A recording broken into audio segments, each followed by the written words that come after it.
393.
Im Namen des Vaters und des Sohnes und des Heiligen Geistes.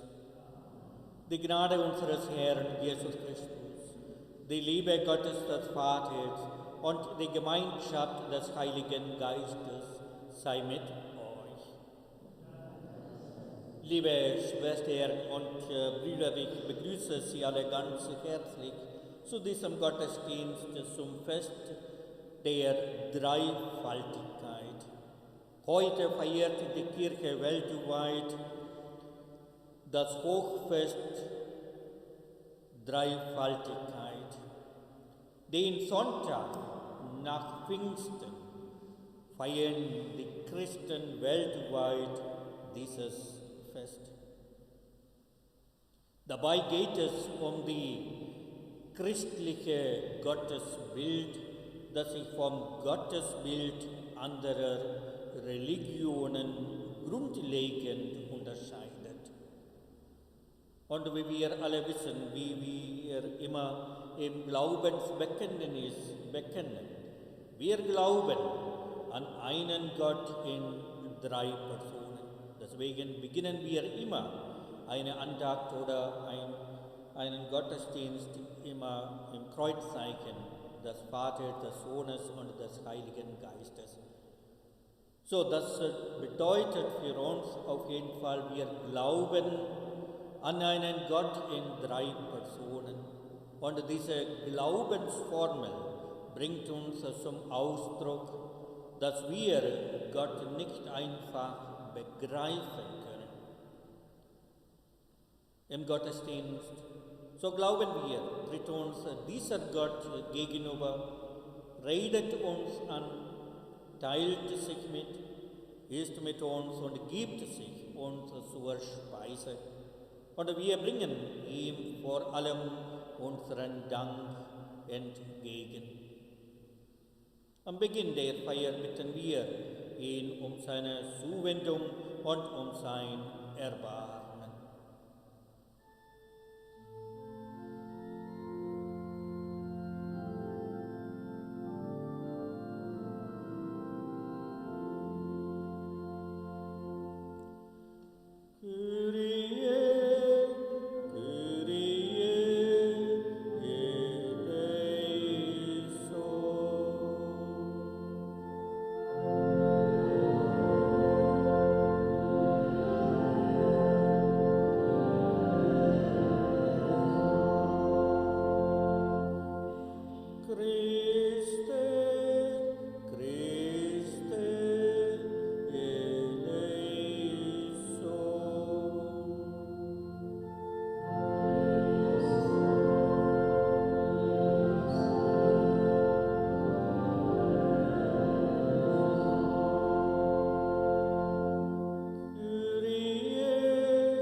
Gott, erbarme sich unser, lasse uns die Sünden nach und führe uns zum ewigen Leben. 171.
Lasset uns beten.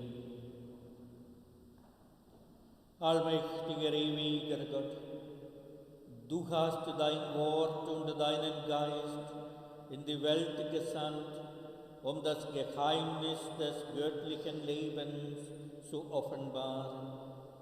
Gib, dass wir in wahren Glauben die Größe der göttlichen Dreifaltigkeit bekennen und die Einheit der drei Personen in ihrem machtvollen Wirken verehren. Darum bitten wir durch Jesus Christus, deinen Sohn, unseren Herrn und Gott, der in der Einheit des Heiligen Geistes mit dir lebt und herrscht in alle Ewigkeit.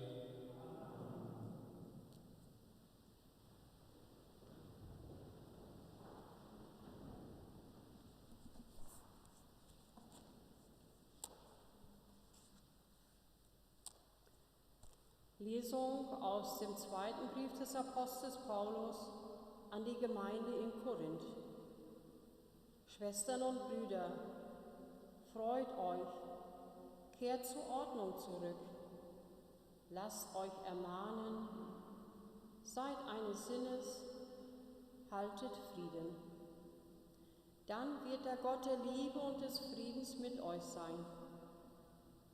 Grüßt einander mit dem heiligen Kuss. Es grüßen euch alle Heiligen. Die Gnade des Herrn Jesus Christus und die Liebe Gottes und die Gemeinschaft des Heiligen Geistes sei mit euch allen. Wort des lebendigen Gottes. Dank.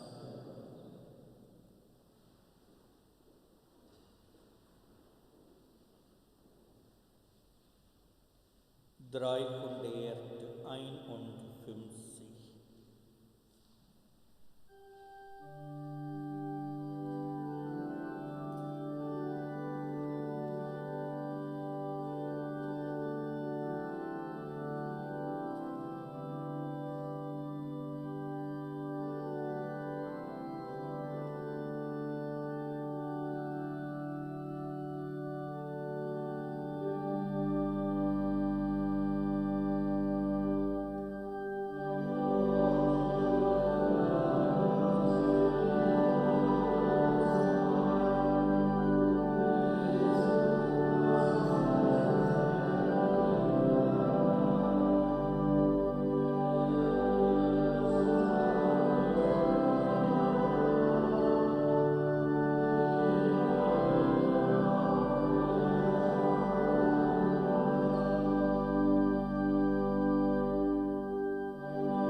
sei mit euch.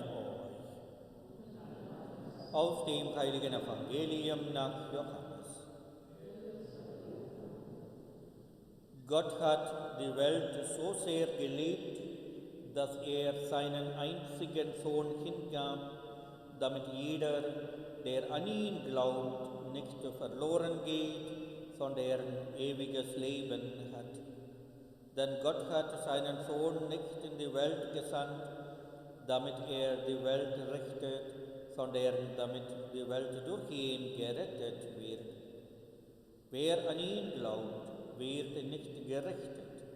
Wer nicht glaubt, ist schon gerichtet, weil er nicht an den Namen des einzigen Sohnes Gottes geglaubt hat. Das Evangelium unseres Herrn Jesus Christus.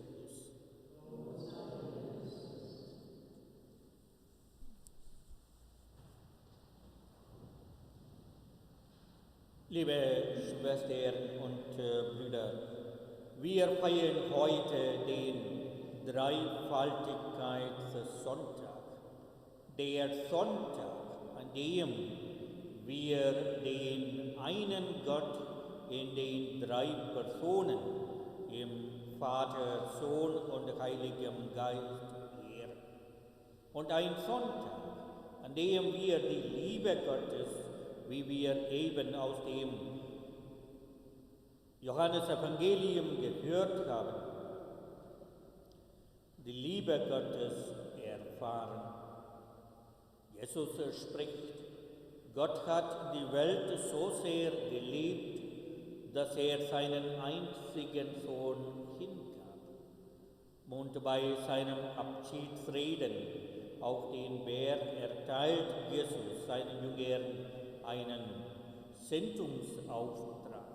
Geht hinaus und macht alle Menschen zu Jüngern. Oder anders gesagt, geht hinaus in die Welt und verkündet die Liebe Gottes an uns Menschen. Und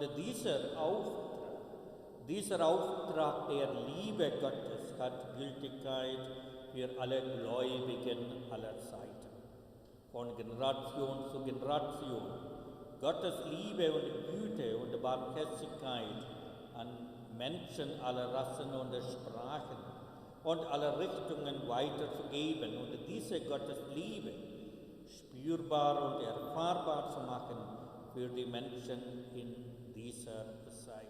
Eigentlich, das ist die Botschaft des heutigen Festes. Liebe Gottes weitertragen unter den Menschen und auch fest sagen, wir glauben an einen Gott, der in verschiedenen erschienen ist, im Gott, im Heiligen Geist, im Vater. In einer indischen Legende fragt ein Schüler seinen Lehrer, was muss ich hier unbedingt tun, um Gott zu erfahren oder zu sehen? Und der Lehrer antwortete, wenn du die Sterne sehen willst, so geh hinaus in die Nacht. Willst du die Vögel hören, so setze dich unter einem Baum. Wenn du aber Gott anschauen willst, so geh auf die Straße und schau die Menschen an. Ja, die Geschichte will uns sagen, der dreifaltige Gott, die Liebe Gottes, dessen Fest wir am heutigen Sonntag feiern, ist nicht fern, sondern er lebt in unserer Mitte, in der Begegnungen, wo sich das Leben der Menschen immer abspielt, ist er immer anwesend. Wenn Gott auch nicht in jedem Menschen sichtbar wird, so ist er auch doch in jedem gegenwärtig. Und manchmal ist das Antlitz Gottes, wie wir alle wissen, durch menschliche Schuld entstellt. Oft aber leuchtet es auf in der Treue zwischen oder zweier Menschen zueinander, in der Hilfeleistung, für einen Armen in der Versöhnung verfeindeter Menschen oder in der Hoffnung auf ein befreiendes Wort. Am deutlichsten erkennen wir Gott und seinen Geist in der Gestalt und Botschaft Jesu Christi. In ihm ist Gott uns unbeschreiblich nahe. Jesus hat uns gesagt, ich bin bei euch alle Tage bis ans Ende der Welt. Und diese Zusage haben wir und diese Zusage Gottes gilt es weiter zu geben durch unser Leben, durch unseren Glauben. Ihn, unseren Herrn, rufen wir und bekennen wir den Glauben an einen Gott im Glaubensbekenntnis. Wir sprechen gemeinsam das Glaubensbekenntnis.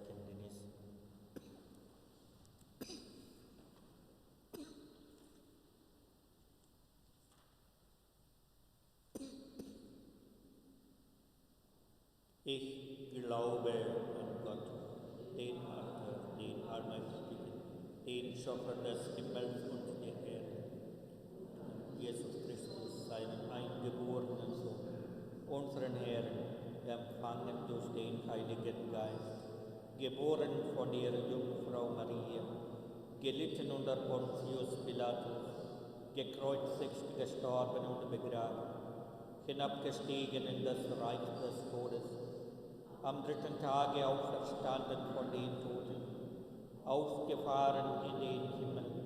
Er sitzt zur Rechten Gottes des allmächtigen Vaters. Von dort wird er kommen zu richten die Lebenden und die Toten. Ich glaube an den Heiligen Geist, die heilige katholische Kirche, Gemeinschaft der Heiligen, Vergebung der Sünden, Auferstehung der Toten und das ewige Leben. Amen. Herr, es ist nicht so leicht in Zeiten wie diesen, in denen uns so viel Einflüsse, Informationen und Konsum von deinen Zeichen ablenken, deine Gegenwart zu erkennen. Deshalb wollen wir dich bitten und beten.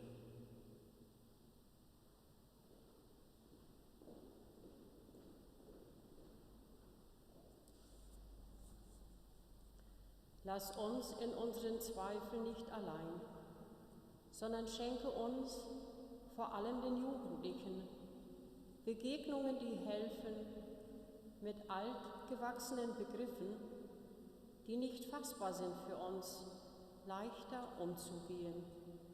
Herr Jesus Christus, wir bitten dich, Herr. Wir beten für alle, die unsere Kirche leiten und für alle, die sie in die Vielfalt der Kirche und unserer Gemeinde einbringen, um Vertrauen, Mut und Ausdauer. Herr Jesus Christus, wir bitten dich, Herr. Für die Menschen, die ihr Leben nach dem Geist des Evangeliums ausrichten und damit anderen zur Orientierung werden. Herr Jesus Christus, wir bitten dich, Herr. Wir beten um günstiges Wetter und reichen Ertrag der Ernte, um Bewahrung vor Katastrophen und um ein friedliches Zusammenleben in den Familien und unserer Gemeinde. Herr Jesus Christus, für alle, die nicht für sich selbst sorgen können und auf die Hilfe anderer angewiesen sind. Herr Jesus Christus, wir bitten dich, Herr.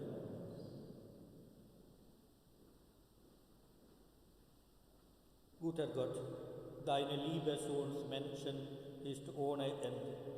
Dir gilt unser Dank heute und alle Tage unseres Lebens.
Gott unser Vater, wir rufen deinen Namen an über Brot und Wein.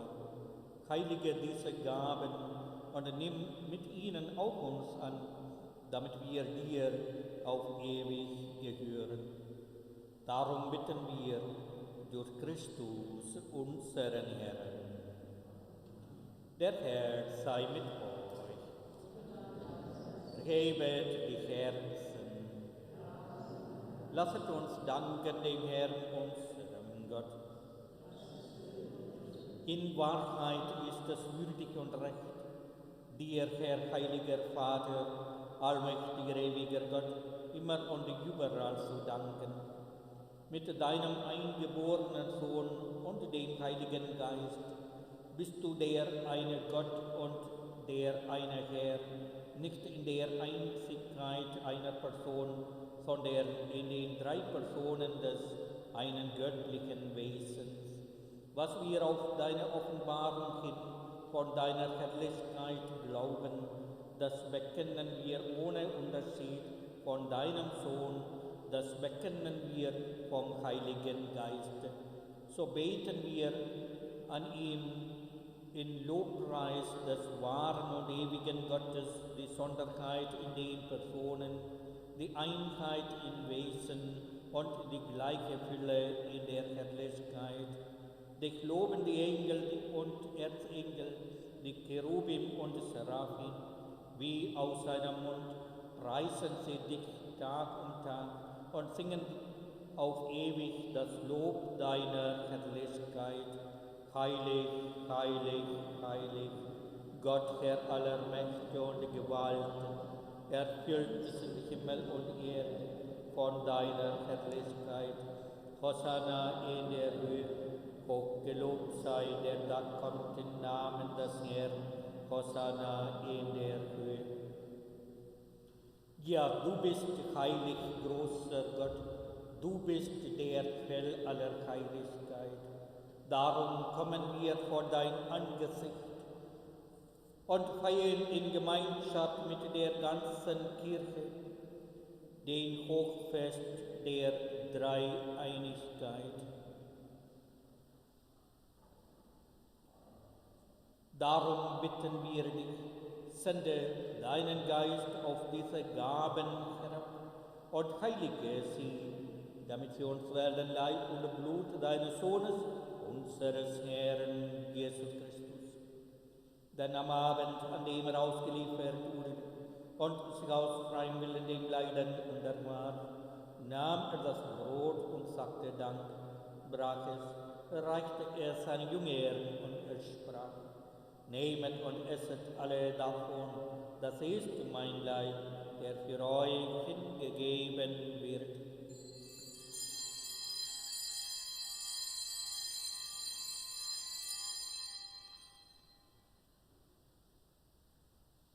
Ebenso nahm nach dem Mahl den Kelch, dankte wiederum, reichte ihn seinen Jüngern und sprach: Nehmet und trinket alle daraus, das ist der Kelch des neuen und ewigen Bundes, mein Blut, das für euch und für alle vergossen wird, zur Vergebung der Sünden. Tut dies zu meinem Gedächtnis.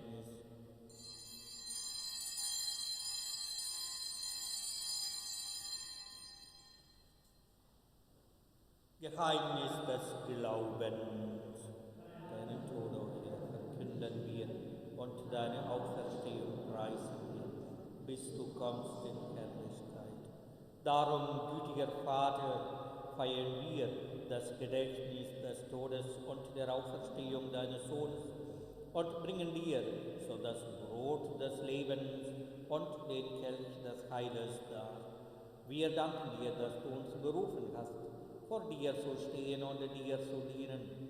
Wir bitten dich, schenke uns Anteil an Christi Leib und Blut und lass uns eins werden durch den Heiligen Geist. Gedenke deiner Kirche auf der ganzen Erde und vollende dein Volk in der Liebe. Vereine mit unserem Papst Franziskus, unserem Bischof Franz Josef und allen Bischöfen, unseren Priestern und Diakonen und mit allen, die zum Dienst in der Kirche bestellt sind. Gedenke unserer Brüder und Schwestern, die entschlafen sind in der Hoffnung, dass sie auferstehen. Nimm sie und alle, die in deiner Gnade aus dieser Welt geschieden sind, in dein Reich auf, wo sie dich schauen von Angesicht zu Angesicht. Vater, erbarme dich über uns alle, damit uns das ewige Leben zuteil wird, in der Gemeinschaft mit der seligen Jungfrau und Gottesmutter Maria, mit dem heiligen Josef, mit deinen Aposteln und mit allen, die bei der Gnade gefunden haben von Anbeginn der Welt, dass wir dich loben und preisen durch deinen Sohn Jesus Christus. Durch ihn und mit ihm und in ihm ist dir Gott allmächtiger Vater in der Einheit des Heiligen Geistes alle Herrlichkeit und Ehre, jetzt und in Ewigkeit. Lasset uns gemeinsam beten, wie der Herr uns zu beten gelehrt hat. Vater unser im Himmel, geheiligt werde dein Name, dein Reich komme, dein Wille geschehe, wie im Himmel so auf Erden. Unser tägliches Brot gib uns heute und vergib uns unsere Schuld, wie auch wir vergeben unseren Schuldigen. Und führe uns nicht in Versuchung, sondern erlöse uns von dem Bösen. Erlöse uns, Herr allmächtiger Vater, von allem Bösen und gib Frieden in unseren Tagen. Komm unsere Hilfe mit deinem Erbarmen und bewahre uns vor Verwirrung und Sünden, damit wir voll Zuversicht das Kommen unseres Erlösers Jesus Christus erwarten.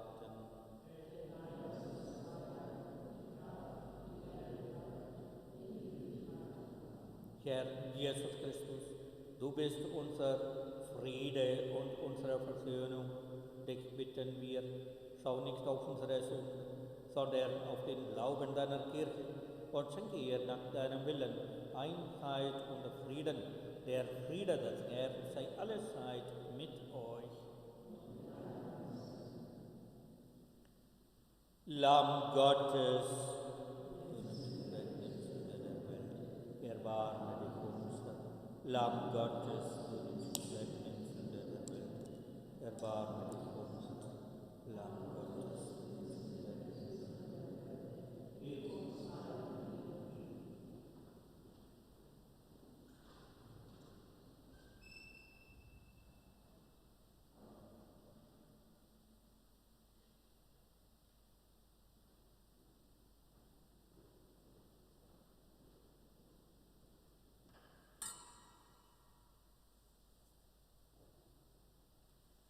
Seht das Lamm Gottes, das hinwegnimmt die Sünde der Welt. Herr, ich bin nicht würdig, dass du eingehst unter mein Dach, aber sprich nur ein Wort, so wird meine Seele gesund. Weil ihr Söhne seid, sandte Gott den Geist seines Sohnes in eure Herzen, den Geist, der ruft, aber Vater.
Lasset uns beten.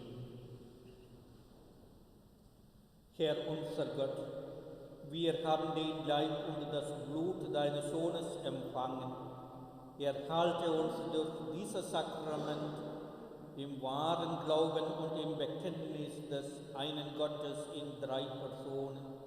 Darum bitten wir durch Christus, unseren Herrn. Der Herr sei mit euch. Gott, unser Vater, segne euch mit allem Segen des Himmels, damit ihr rein und heilig lebt vor seinem Angesicht. Er lehre euch durch das Wort der Wahrheit, er bilde euer Herzen nach dem Evangelium Christi und gebe euch Anteil an seiner Herrlichkeit. Das gewähre euch der dreieinige Gott, der Vater und der Sohn und der Heilige Geist. Ich wünsche Ihnen allen einen gesegneten Dreifaltigkeitssonntag. Geht hin in Frieden. 385